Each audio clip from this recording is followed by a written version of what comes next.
Oi, pessoal, tudo bem?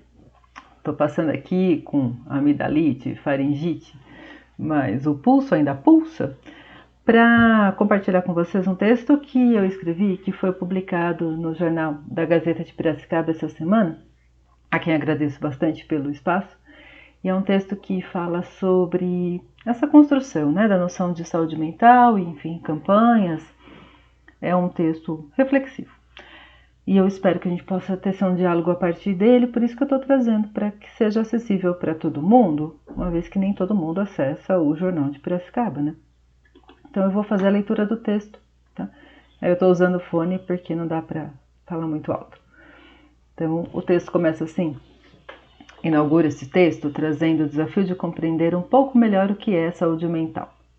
Estamos no mês do movimento denominado Janeiro Branco, que neste ano traz o tema A Vida Pede Equilíbrio. Um ótimo ponto para começarmos a pensar nestas breves linhas. A primeira pergunta que me salta é: do que estamos falando?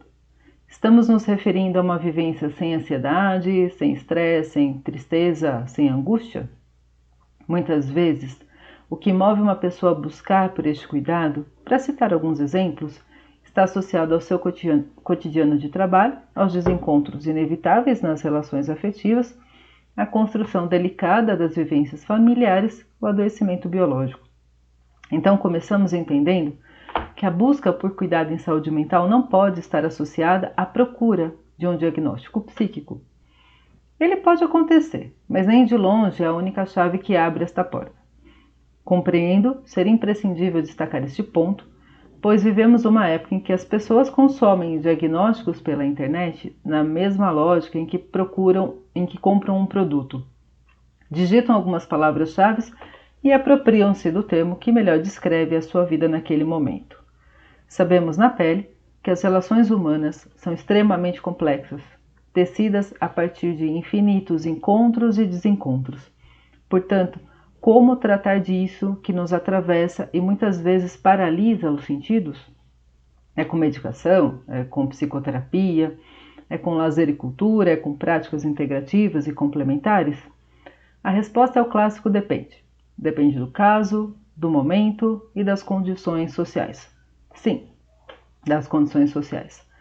A construção disso que chamamos de saúde mental está absolutamente vinculada às estruturas e organizações de uma sociedade. Eu confesso que quando entramos nos meses de janeiro e setembro eu fico um pouco apreensiva com as campanhas relacionadas à saúde mental e à prevenção ao suicídio, respectivamente, por duas razões principais.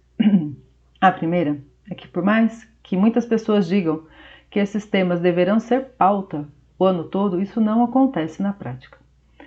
Não estou dizendo que essas campanhas são negativas, mas parece-me que nesta lógica de divisão perdemos a noção do todo, porque discutimos a prevenção ao suicídio em setembro e os cuidados em saúde mental em janeiro, como se ambas não estivessem profundamente relacionadas.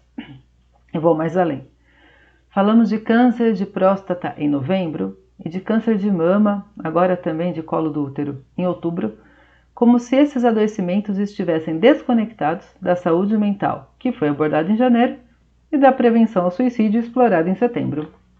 Eu compreendo a urgente necessidade de darmos visibilidade a muitos temas, mas não podemos perder do horizonte uma discussão maior, que é a ligação entre os pontos. O tempo todo, nossa sociedade trabalha numa lógica de ruptura.